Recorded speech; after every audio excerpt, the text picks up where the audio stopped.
Pagi itu, seorang wanita menemui ayahnya yang merupakan seorang polisi. Ia meminta berkas dari narapidana bernama Lee Yong-gu yang dihukum mati tanggal 23 Desember 1997 atau lebih dari belasan tahun yang lalu. Wanita itu kemudian pergi dari kantor ayahnya, dan saat keluar, tanpa sengaja dia melihat ada balon yang tersangkut di kawat berduri tembok penjara. Ia terus memperhatikannya seakan ia menyimpan kerinduan, sekaligus kesedihan yang sangat mendalam. Tahun 1997, Yongju, seorang ayah berketerbelakangan mental, tampak sedang bersama putrinya yang bernama Yesu. Dengan penuh kebahagiaan tanpa beban apapun, mereka menari-nari di depan toko sembari berharap segera bisa membeli tas Sailor Moon yang hanya tersisa satu di toko itu. Sang ayah pun berjanji akan membelikan tas tersebut jika ia sudah gajian. Tapi tak disangkanya, tiba-tiba tas itu dibeli oleh anak dari komisaris polisi. Tanpa pikir panjang, Yunggo langsung masuk untuk memohon agar tidak membeli tas itu. Tapi sayangnya, karena keterbelakangan mentalnya, ia justru dikira hendak melecehkan anak seorang komisaris. Dengan penuh emosional, komisionaris menghajar Yonggu. Yongsung pun menangis histeris melihat ayahnya diperlakukan seperti itu. Malam pun menjelang, Yesung yang hendak tidur tiba-tiba meminta maaf pada ayahnya karena telah membuat ayahnya terluka. Ia pun berkata bahwa ayahnya tak perlu membelikan tas Sailor Moon jika tak punya uang, karena bisa bersama ayahnya saja sudah membuatnya sangat bahagia. Pagi harinya, Yonggu kembali menjalani rutinitasnya. Ia bersayap untuk berangkat bekerja. Tak lupa ia memperingati anaknya agar selalu memakan makanan sehat. Saat ayahnya berjalan menjauh, Yesung menghitung sampai 3 dan ayahnya langsung berbalik, lalu melakukan gerakan konyol hingga membuat mereka tertawa terbahak-bahak. Ternyata Yonggu bekerja sebagai tukang parkir di sebuah mall. Saat ia sedang beristirahat, tiba-tiba anak sang komisaris datang mendekatinya. Ia berkata pada Yonggu bahwa ia tahu toko yang masih menjual tas Sailor Moon seperti miliknya. Ia pun langsung mengikuti kemana anak itu pergi. Di sisi lain, terdapat ibu-ibu yang sedang melintas di jalan pasar. Tanpa diduga, ia melihat Yonggu sedang melecehkan anak komisaris yang telah terbaring tak berdaya. Ia sangat shock dan bergegas pergi dari sana. Malam harinya, terlihat Yonggu yang telah berada di kantor polisi. Ia sendiri tak tahu apa yang sebenarnya telah terjadi.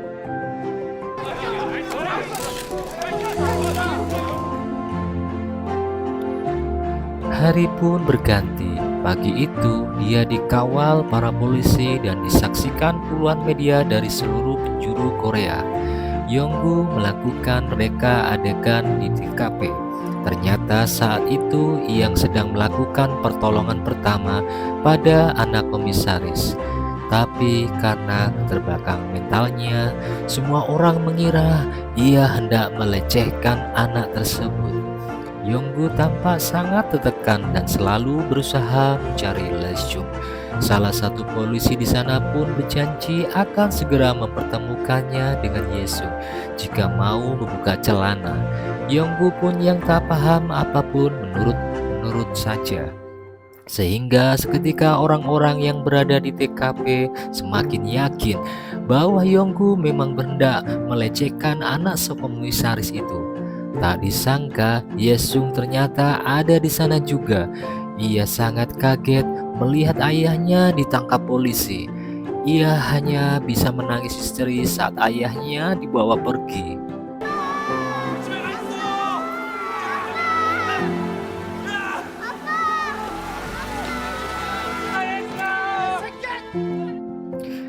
Hari itu juga Yonggu dimasukkan ke penjara ke dalam sel nomor 7. Begitu ia masuk, ia langsung memperkenalkan dirinya dengan sangat lengkap, sampai bagaimana ia lahir pun dia ceritakan. Tentu saja hal ini membuat para penghuni sel lain kebingungan. Bos di sel itu melihat bekas Yonggu, ia pun memberikannya pada anak buahnya untuk dibacakan. Setelah mengetahui bahwa Yonggu adalah terdakwa kasus pelecehan anak, tanpa basa-basi mereka langsung mengajar Yonggu. Tapi seketika mereka semua terdiam setelah mengetahui bahwa Yonggu akan dihukum mati. Hari pun berganti. Di lapangan, Yonggu yang sedang melamun sembari menuliskan nama anaknya tanpa sengaja melihat bos napi lain hendak menyerang bos selnya. Yonggu yang mengetahui itu pun langsung berlari menyelamatkan bos selnya. Tapi sialnya, serangan itu justru mengenai Yonggu. Tanpa pikir panjang, si bos menghajar orang yang menyerang Yonggu, hingga akhirnya para sipir memisahkan mereka. Bos yang merasa berhutang budi pada Yonggu lalu berjanji akan memberikan apa saja yang ia inginkan. Dengan polosnya, Yonggu menjawab, "Yesus." Beberapa hari telah berlalu. Hari itu narapidana mendapat hiburan, paduan suara dari panti asuhan. Tak disangkanya Yesung ada di sana, tapi tiba-tiba ia menghilang. Ternyata Yesung diselundupkan ke dalam sel oleh teman satu sel Yonggu yang bernama Man Beong. Setelah melewati berbagai penjagaan, akhirnya Yesung berhasil dibawa masuk ke selnya Yonggu.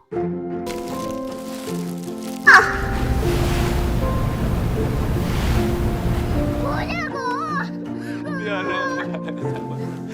녀석이 말랐어. 왜 이렇게 가벼워? Bongsik yang mengetahui itu merasa tak terima karena hal itu akan membahayakan dirinya jika ketahuan. Tanpa pikir panjang, dengan panik ia langsung memanggil sipir penjara. Tapi saat sipir penjara sudah sampai, Yesung memohon dari bawah dengan wajah memelasnya. Sehingga ia pun jadi merasa kasihan dan berkata pada sipir bahwa ia kelaparan. Yesung lalu melepas rindunya bersama sang ayah, dan dengan jujur ayahnya berkata bahwa ia sedang dipenjara karena dia bodoh. Tapi sayangnya baru sebentar mereka melepas rindu, Yesung harus segera pulang karena pendeta yang memimpin paduan suaranya jatuh sakit. Dengan segera mereka pun membawa Yesung kembali ke rombongannya, tetapi sialnya ia sudah terlambat.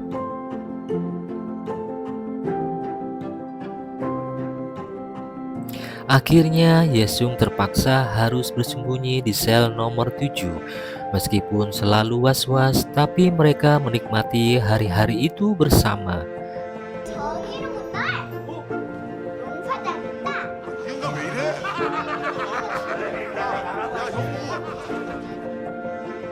Hingga suatu hari mereka mendapatkan info bahwa akan ada acara keagamaan lagi di penjara mereka. Tanpa pikir panjang, mereka pun langsung berusaha untuk menyelundupkan Yesung agar bisa pulang dari sana. Rencana mereka berjalan dengan sangat lancar, hingga saat Yesung sampai di pinggir panggung, ternyata hari itu adalah acara keagamaan untuk orang-orang Buddha. Sementara itu, kepala sipir baru menyadari bahwa ada satu anak paduan suara yang tiba-tiba menghilang saat bernyanyi.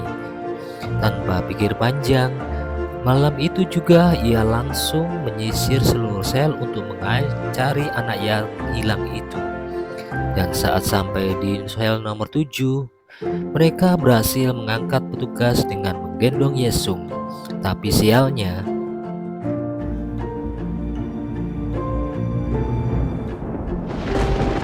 akibat hal itu, Yonggu langsung dihajar habis-habisan oleh kepala sipir, lalu dimasukkan ke sel tikus. Kesialan kembali dialami Yonggu karena tiba-tiba terjadi kebakaran di penjara karena ada napi yang mengamuk. Para sipir pun langsung mengeluarkan para tahanan agar tidak ada korban jiwa. Dan gak disangkanya, kepala sipir malah terjebak di ruangan api yang sedang mengamuk tadi. Yonggu yang mengetahui itu pun langsung berinisiatif untuk menyelamatkannya.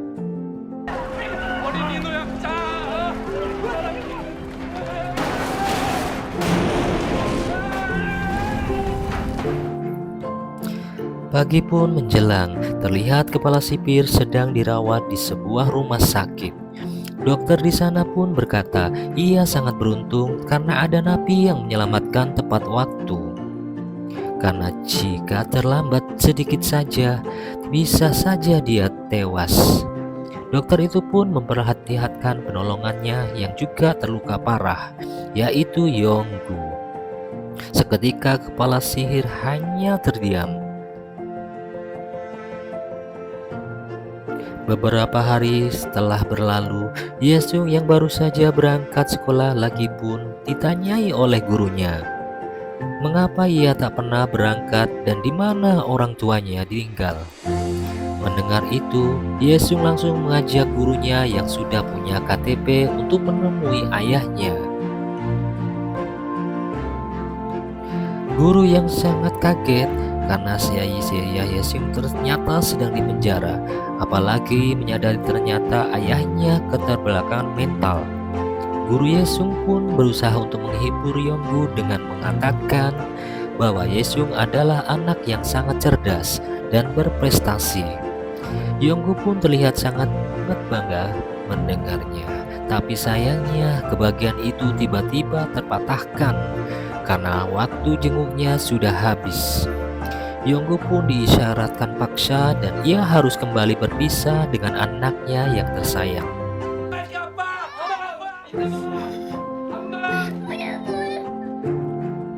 Diam-diam kepala sipir melihat peristiwa ini. Hal ini pun membuat ia mengingat kenangan dengan anaknya yang sudah tiada. Tak disangkanya Yesung yang berpisah dengan ayahnya jadi sakit hingga harus dirawat di rumah sakit. Dan saat kepala sipir menjenguknya, Yesung meminta agar dirinya dipenjara saja, agar ia bisa selalu menemani ayahnya. Sekarang kepala sipir yang mendengar itu tak sanggup berkata apa-apa. Beberapa hari kemudian, para sipir tampak ketakutan dan memohon kepada kepala sipir agar menarik perintahnya. Tapi kepala sipir itu berkata bahwa ia siap bertanggung jawab dan akan menjadi petani saja jika ia dipecat. Tak lama kemudian, sipir itu mengantarkan sebuah paket yang katanya berisi kue kering ke sel nomor 7. Mereka pun sambat karena hanya mendapat kue kering, tapi tak disangkanya ternyata isinya adalah Yesung. Yonggu benar-benar merasa sangat bahagia.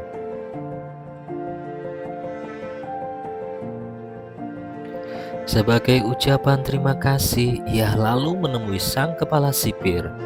Tapi kepala sipir tak menghiraukannya dan berkata ia tak berbuat apa-apa. Tapi dari situ juga kepala sipir baru menyadarinya ada hal yang janggal yang membuatnya Yonggu dipenjara.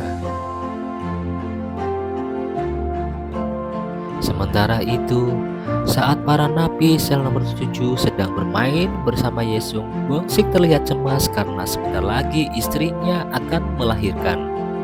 Ia meminta bantuan bos agar bisa menemani atau setidaknya bisa menghubungi istrinya. Tapi si bos sama sekali nggak peduli. Yesung yang melihat itu pun merasa sangat kasihan dengan teman ayahnya itu.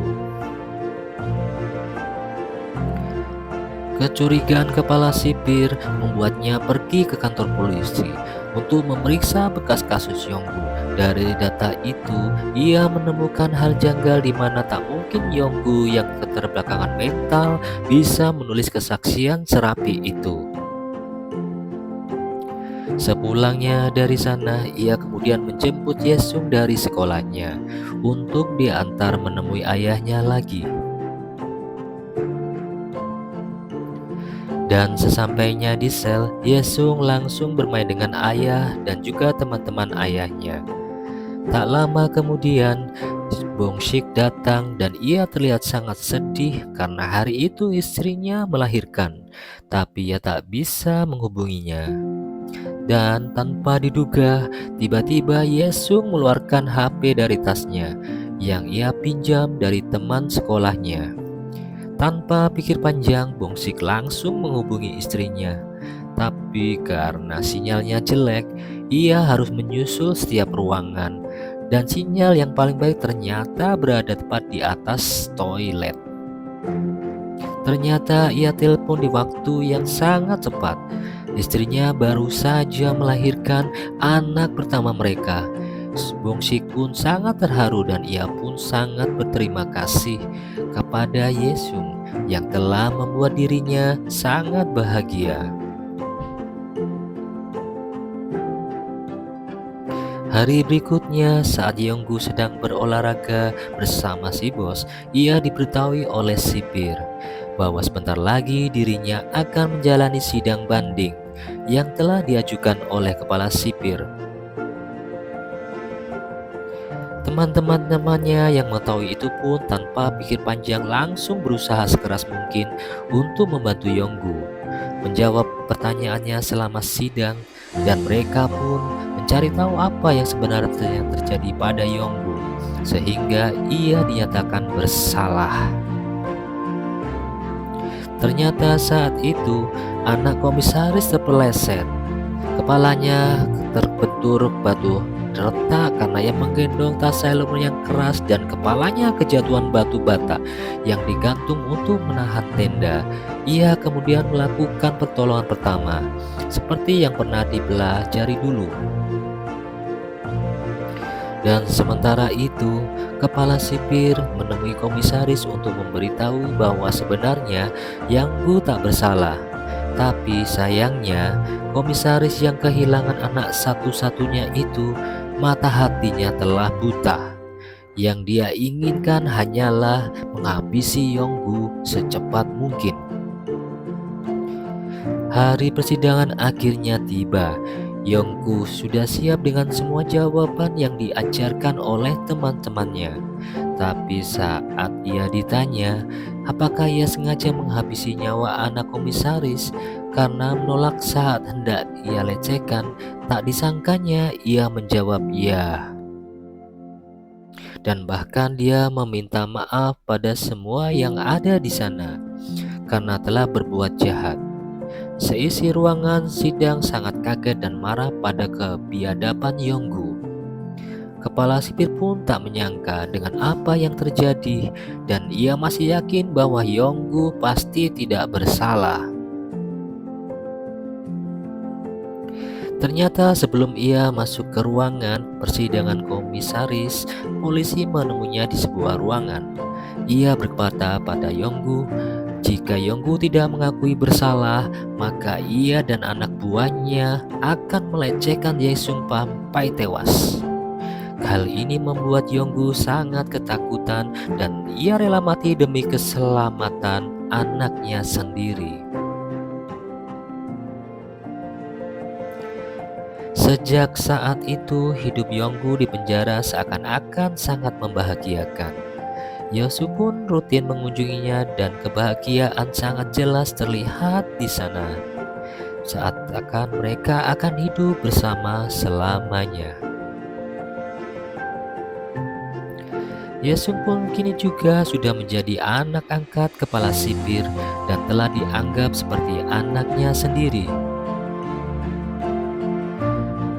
Di tengah kebahagiaan itu, kepala sipir mendapatkan kabar bahwa tanggal eksekusi Yonggu telah ditetapkan, yaitu 23 Desember 1997, tepat di hari ulang tahunnya Yesus.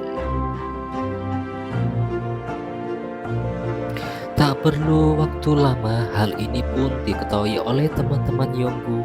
Tentu saja mereka tak tinggal diam. Mereka langsung menyusun rencana untuk menyelamatkan Yonggu sebelum ia dieksekusi.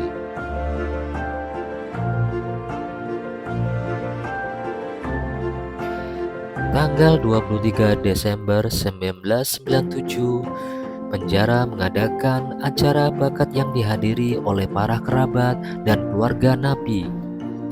Yesus pun turut terlibat dalam pertunjukan itu.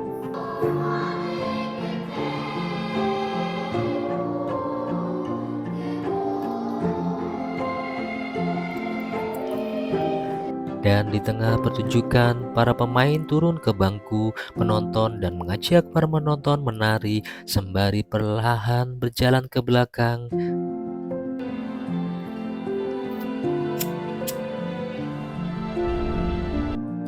Dan saat pintu dibuka, ternyata di luar sudah ada balon udara. Tanpa pikir panjang, semua orang langsung berlari keluar. Mereka lalu memasukkan Yesung dan Yonggu ke balon udara itu. Kemudian tali pengikatnya pun dilepas dan akhirnya Yonggu dan anak tercintanya bisa terbang bebas meninggalkan penjara itu. Para polisi pun berusaha untuk menangkap Yonggu dan anaknya, tapi seluruh napi yang ada di sana bekerja sama untuk membantu Yonggu kabur. Tapi sialnya, senyum kebahagiaan itu di wajah para napi seketika hilang setelah mengetahui bahwa tali balon udara itu nyangkut di kawat berduri tembok penjara.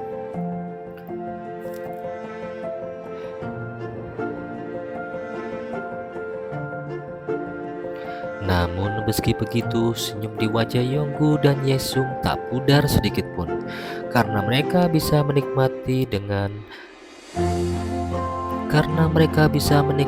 senja dengan sangat indah bersama-sama, dan Yesus berjanji tak akan pernah melupakan hal itu.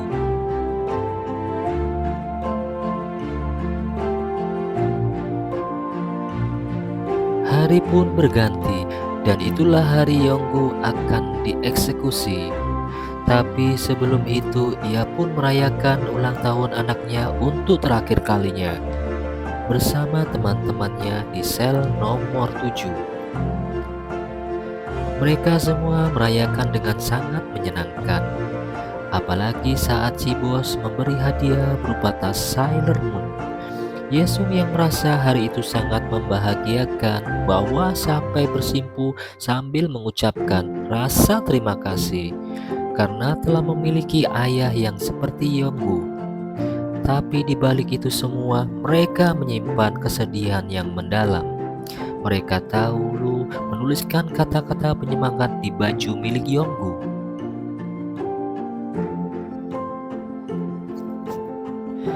Tak lama kemudian, Yonggu dan Yesung berpamitan dengan semua penghuni sel nomor 7. Meski merasa berat, Yonggu tetap berjalan menyusuri lorong bersama anaknya.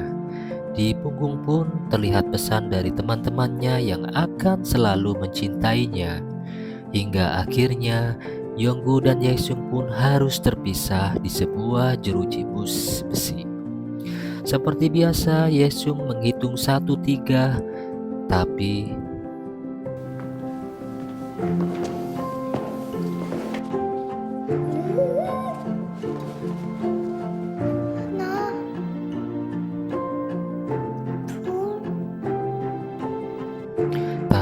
tidak ada jawaban dari ayahnya. Yesung pun berteriak sekeras-kerasnya. Seketika itu semua orang dalam penjara hanya bisa terdiam. Mereka semua merasakan seakan ada yang kosong di dalam diri mereka. Yonggu yang terjatuh langsung berlari menghampiri anaknya. Ia tak ingin berpisah dengan anaknya. tapi ia sudah tak bisa berbuat apa-apa lagi. Yesung dan Yonggu harus berpisah untuk selamanya, dan itulah adalah hadiah ulang tahun yang tak akan pernah terlupakan untuk selamanya. Belasan tahun kemudian, terlihat wanita yang di awal film mengambil berkas Yonggu sedang bersidang untuk membela Yonggu dengan berbagai bukti dari saksi yang ia punya.